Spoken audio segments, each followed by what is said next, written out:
Well, here we are with our next project. I did a bunch of work on another one of these, and I think I posted video of that, but I don't really remember. Anyway, this one's a little different, and the fix is going to be a bit different. So on the last one, this corner, they were having a lot of problems with it breaking. This one is built much heavier, multiple layers of plate. So on the last one, I did a bunch of reinforcing in the corner here. This one has different problems. Cracks all over the place back here. You can see where there's been goobery welds, attempts at fixing it. Just lots of, there's a crack with a pretty crummy fix over top of it. Crack there. Anyway, she's busted up. Oh yeah, this is broke right loose. Anyhow, so that's all got to get addressed, but the single biggest issue with this, which is one of the issues I had to address in the other one, is that it's got all kinds of play developed back at this pivot point, and then here just floppy, sloppy around. It's not a very good design. You got metal on metal scraping back and forth when this thing is pinching trees. I guess I should clarify that. This is for grabbing trees after they've been dug and put in burlap, then they transport them around with this on the front of a skid steer. So anyway, you can see this bar is royally bent, and then tons of wear happens to the bottom of the arm and to this plate. So what I'm going to do on this one, last one, and you can see they've welded a hunk of angle iron on here. I'm going to cut all that junk back off, and then this is 1/2-inch plate. My intention is to come in here, cut out that 1/2-inch plate in an area where, where all the wear is happening, and then weld another 1/2-inch plate to the bottom of it so that I got a 1/2-inch step there, and then I'm going to put a piece of UHMW in there as a wear surface and see if we can get this to where it doesn't tear itself up.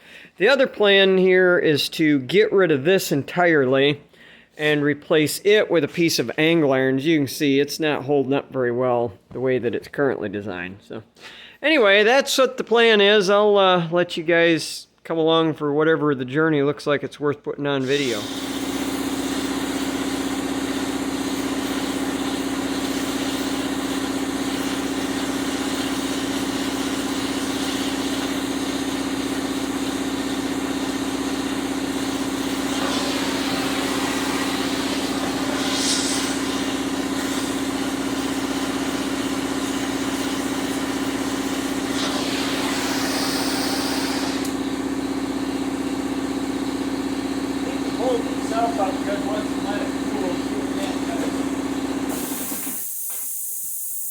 Sometimes if you can get the bolt heated, it grows like mad, and if you get it hot enough to get it glowing, it'll be soft when it expands like that, and actually, I don't know what you want to call it, but forge it undersize a little bit then. Then, we'll give her a spritz with the old PV blaster while she's hot and let her soak a little of that into there. Smoking or non-smoking, anyone? Alright, we're going to try giving her the old rat-tat-tat, see if she tries to turn it on now.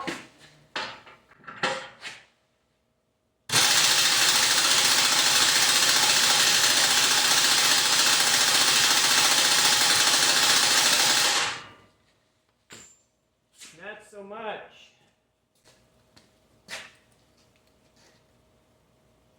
Well, this is starting to look like we're going to be torching a bolt off.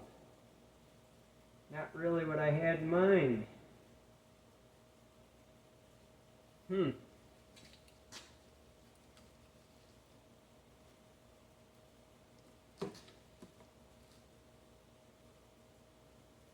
really don't see any reason why it's this bad. It's not all rusty crusty. Bolt's not in the bind. I mean, I'm not running that big gun on as much big of an airline as I'm supposed to, but I can't remember the last time anything ever told it no, and it's laughing at me, so. Alright, so, got that thing out of there, got it set up. They've welded a plate on the bottom of here trying to deal with wear. This hole is just fried. I don't know where I set it down. Oh, here it is. Found this hunk of heavy wall that I'm intending to put in here, but what we got to do, this had welding and cobbling, all kinds of nonsense done to it. So what I'm going to do here is knock this plate that's on here off. We're going to have to do some kind of a repair job there. I don't even know exactly what that's going to look like yet. I may end up cutting a piece out, patch a piece in. I haven't decided yet. We'll see what it looks like when I get the old repair off. And then ultimately, once I've got this thing, there's a good chance that I'm just going to end up welding and building this up and then remachining it. So that's what I want to do, is punch through here. I'm going to put this on the boring mill, I think, and punch through here and get this, bored out to fit that. I'm intentionally using a pretty thick walled piece because the hole is so shot. And we're going to put that in, weld it in, and deck this off, and then hopefully that'll be the project. Like, I'm going to try doing something that I don't normally do, but on this will work, where I'm going to bore it and make sure I've got that bored loose enough, because it's a pretty sloppy fit the way they've got this designed to start with. So have it bored so that the bolt that goes through there fits, and then weld it in. And if it pinches it too tight, I just might have to run a reamer through that, if the pin doesn't fit through afterwards. But anyway, time to carve off some old welds. We'll see what we can do with this in a minute. I got a bucket down here on the floor to catch the slag so that it hopefully doesn't wreck my concrete.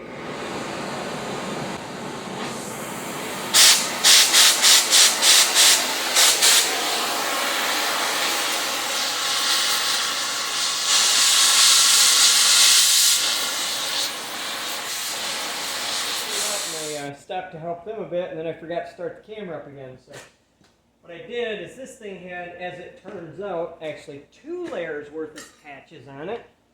You can see one patch job and then a second one, and just multiple layers of welding junk over top of other junk.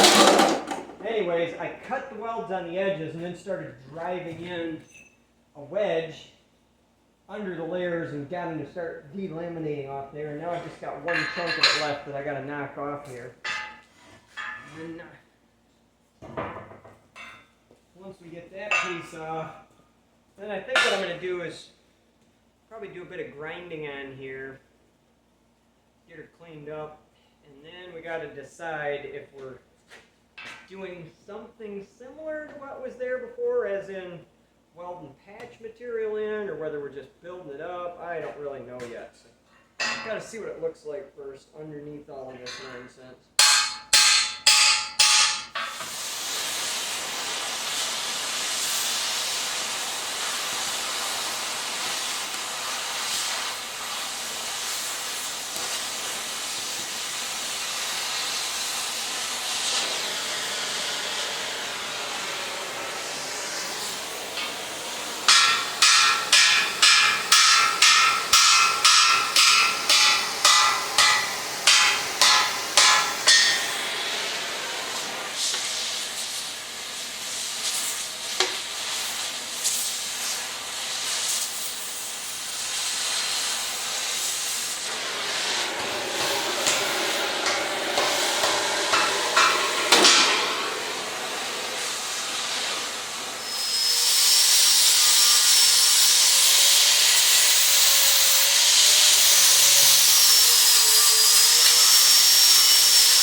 really old 6013 rod that I've had around for years. And when I say old, like an 85-year-old guy who had decided he was done working, emptied his garage out and brought it into my scrapyard. I don't know if I told you guys that. I still own a 15-acre scrapyard that I tried running for 3 years, bled renting for 3 years, and then went back to doing this kind of stuff where I actually made money instead of losing money. But anyway, he came in one day with his pickup truck loaded with all kinds of stuff, welding rod, tools, and you name it, said he'd had it. He was tired of people making him go back to work. He was going to get rid of everything out of his garage, and then nobody could make him do that stuff anymore. I think he saw the incredulous look in my eyes, says, everything you want, let me know. So we backed up to my shop, started unloading. He sold it to me by the pound, and I bought, it was something pushing 250 pounds of welding rod from him. Some of it, like this rod, I wouldn't doubt this stuff's 70 years old. Anyways, this is the perfect application for it. I don't really trust it on structural, but here I'm just trying to build it. You know, I don't know how much moisture it's been exposed to. They look pretty sketchy. I mean, you can see, like, here's one, the flux is cracking and falling off. Like, on this, where I'm just doing build-up and I'm going to machine it off, I'm good with that. So I thought this is the perfect application for this old rod.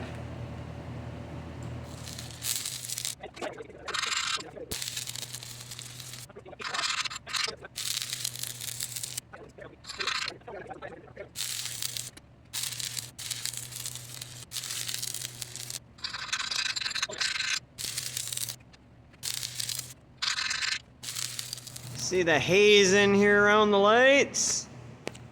Even with the fan over there running, she's getting a little thick.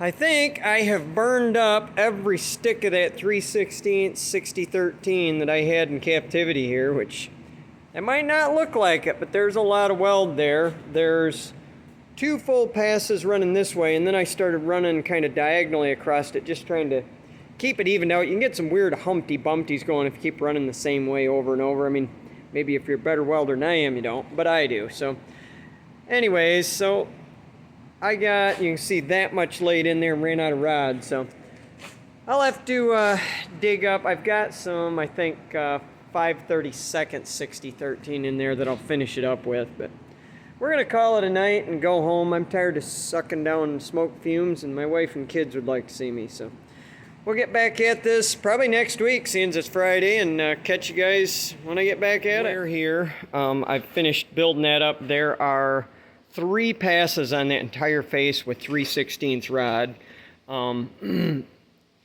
Combination, only because I'm burning up old rod, of 6013 and 7024. You can see like 6013 here, 7024, 7024. You see the nice beads, and then the spittery spattery, not as pretty beads. Anyways, and then that slides back and forth on here. You can see I got the cylinder laying here covered in wet rag so I don't cook it. But anyways, so huge wear all in this area here. So what I've done is torched that out. This is a little tricky here because they laid this plate on and welded it inside and out. So what I did is torched this out and then came in and knocked the top half of that plate off and then just feathered my way down. You can see it, like there's a spot where I nicked in a little bit. Most of this, you could see it happen where you'd hit and you'd blow through the top plate and then not scar this bottom edge, because I'm wanting to keep that as nice as possible, because I'm going to weld a plate in flush with the bottom, and then a chunk of this UHMW is going to lay in here right out all the way to that lip. So this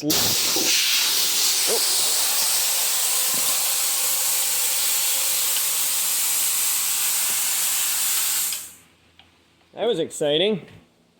While we were standing here, had a hose blow. I wasn't sure if it was acetylene or oxygen. Yeah, that spot in the hose was a little sketchy. Anyway, we blew the oxygen. Whew, scared the poopers out of me. But anyway, back to what I was saying. I was mostly paranoid that it was an acetylene line that had blown, but I guess I should have known better from the hiss. But that'll be a hose that gets shortened up here pretty quick. Anyways, what was I saying? Whew, heart rate's up from that one. Scared the bejeebers out of me.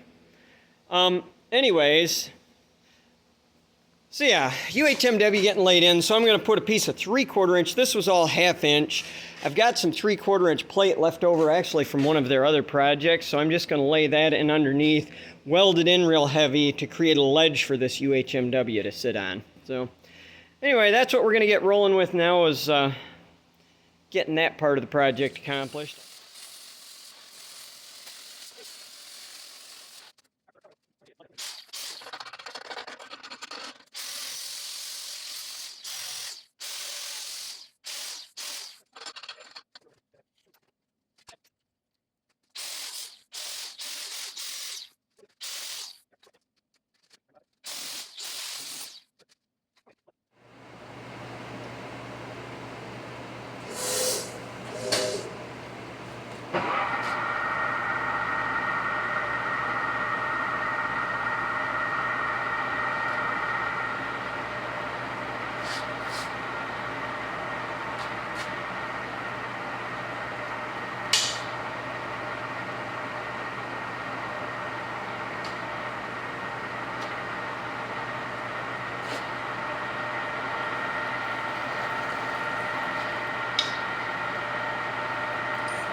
Flat plate here.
Morning, everybody.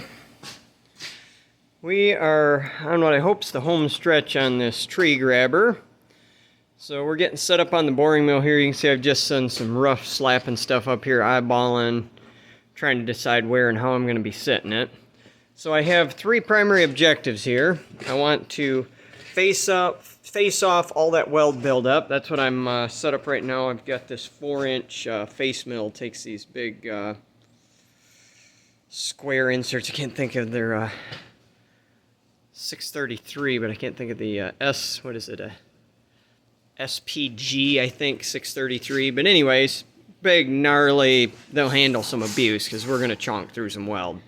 So anyways, got that on there, and what I'm doing now is just eyeballing this. I think I'm going to clamp 2 angle plates on here just as a backstop so it can't shove it away from me. And then this is another one of those things where it's very imprecise. I think I'm just going to basically, yeah, we'll see here.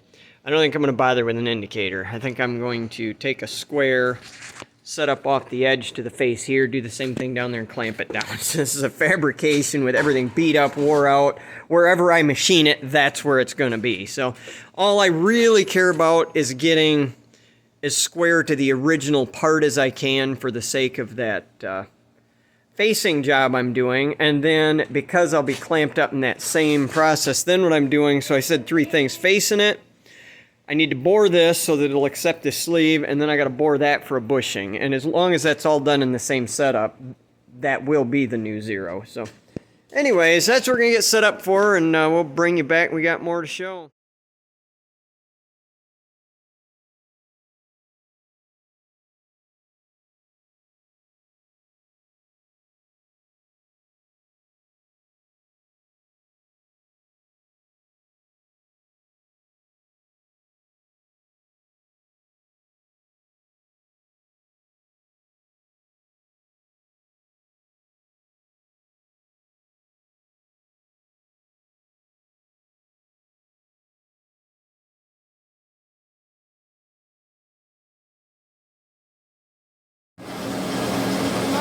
We're turning, I think it's 142 RPM. We're doing 12 thousandths per revolution feed rate. And I thought I was going crazy over welding this thing, and I've still got some little voids and cavities in there. They're not life and death, but still, I'm kind of shocked. That is 3 passes with 3/16 rod, 3 heavy passes, and that still isn't coming full cleanup, so she was definitely hurting. Alright, I've dropped down and now I'm cutting back across the other direction.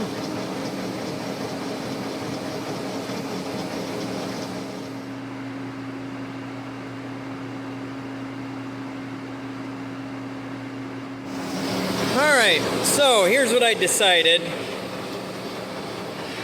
I am quite convinced this thing is bowed, and that's quite a bit of the trouble. But I really want it. I could have, spun this down a little bit and let it just cut my weld build up, but this is really wanting to end up dead true with the other tine. And the best way to do that was to go ahead and cut it back to flat. So what I did is I dropped in the 50th hour miss. Now it's interesting, which that made it cut real heavy on the heel. It's just barely cleaning up here at the edge of the weld because of the, whatever you want to call it, the misalignment, irregularities. So anyways, now it's starting to bite into the weld. But I dropped in another 50. That should put me at just a little bit heavy compared to the original thickness of this thing. And then I'll probably skim a little bit off the top when I'm grinding that, or we'll see, grinding or cutting. I haven't decided if I'm going to machine that one or not, but decent chance that I end up just flipping it around and machining that side also. But anyway, so we're taking 50 thousandths depth of cut right now, and this should pretty well clean up my weld bead now, or weld buildup. 50 thou ought to pretty well get rid of any of the ripples or dipples that I'm irritated by. And we'll see how she comes out. Alright, she actually came out just about perfect. I mean, there's almost no feelable step there, so.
I can figure out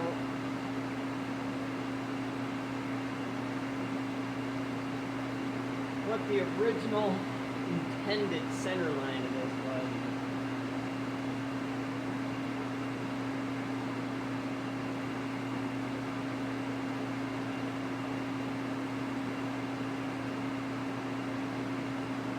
I'm going to guess that it was 1.5 inches on center from the end.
Nibbling our way through here. A lot of overhang. This bar is way long, but it's what I had. If I was trying to do anything that was even remotely precision, this would not be the tick. See, this bar's got a heck of a wobble in it, so you have to work around that. There she is, just came through.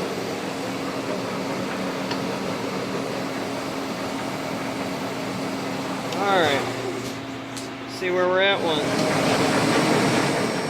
Alright, skimming through there. We only needed about another 10 on a side.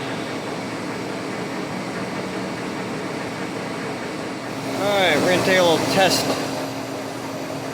touch off on the face of here once. This hole has migrated off center so bad that it's really tough to decide where it's supposed to be at anymore.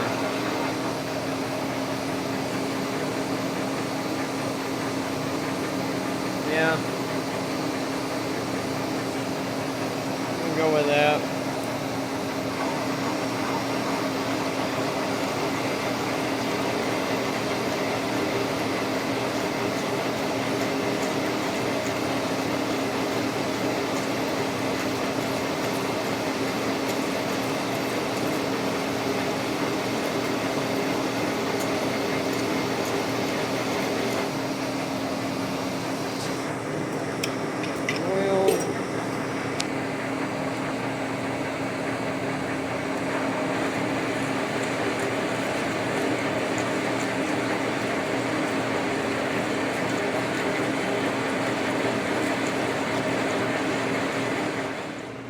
Yeah.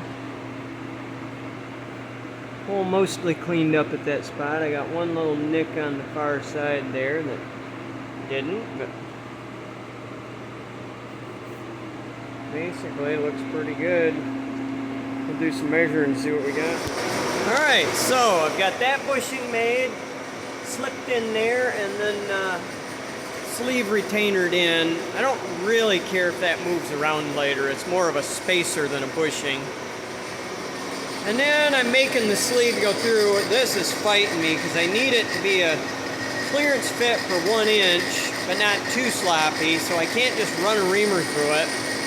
I haven't run here with a rinky-dink little boring bar that wants to chatter like mad, taking 2.5 thou on a side. Thankfully, this started off as, 1 inch bore DOM, so it was slightly under, but not much. I've only got probably my last pass right now. But anyway, once it's carved out, it's going in that hole on that end and getting welded in. And then in the future, if this gets wore out and needs repair, then it'll get bored and have actual bushings put in it. But for now, we're going to let them run the pin right on it because for the last 20 years, the pin's been riding right on just that 1/2 inch thick material. So, and I'm adding a grease fitting. So my suspicion is they'll wear the rest of the machine out before this ever needs doing again. All right, so we've decided to put this grease fitting in. It would be easier to just use the old Buck's mag drill than it is to get this thing set up in a radial drill or the horizontal boring mill. All this is just strictly grease fitting. It is nothing precision. It comes out inside that tube somewhere about in the middle. Everybody is going to be happy. So.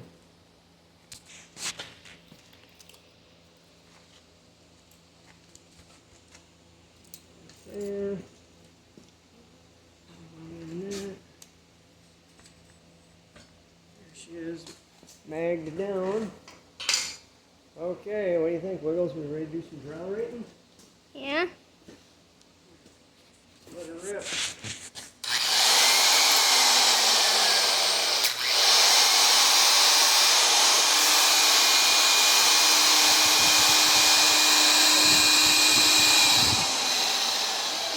Very sneaky. Huh. You are going to let me do that without getting the shoe down.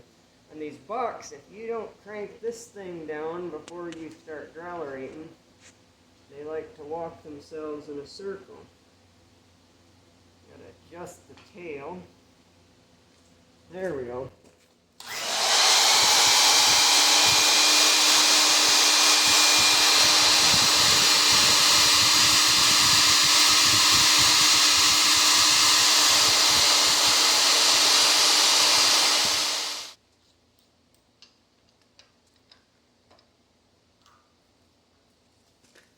Still pretty fucking warm from all the welding.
Well, everybody, this project is done. I ended up, it's under the gun time-wise, didn't have time to screw around with the camera anymore, but yeah, you can see, okay, so the last thing we showed you is we punched there, drilled the tap, put a grease fitting in, and then I welded an end cap on this pin and then drilled and tapped it for a grease fitting. Did a little bit of, in this hole, hand welding and die grinding to tighten it up. The only other way that I could do that, two things. I could either cut this ear out, which is a lot of screwing around, or blow a hole through the bottom plate and set up to bore it, but they didn't want to do that. They said, nah, throw some weld in it and hand die grind it. It's tighter than it was. It's just not awe-inspiring. That's the only thing on this whole project that I'm not enthusiastic about. But anyways, you can see here, we got a piece of 1/2 inch UHMW stuck in there, and got 6 flatheads recessed below the surface holding it in. And then all of our machining, fabricating on this thing came out just fantastic. It fits like a dream. So anyways, before this tine would be sagging lower than that one by probably 1.5 inches, 2 inches, I've got about a 1/2 inch of out of, right now it's lower than about 1/2 inch than that one, but there's nothing I can do about it. This thing has got too many tweaks and bends in it to get rid of all of it. But anyway, it's a heck of a lot better than it was. So they're going to come grab it probably Friday morning and Go give her a whirl, see how she works. Catch you guys next time.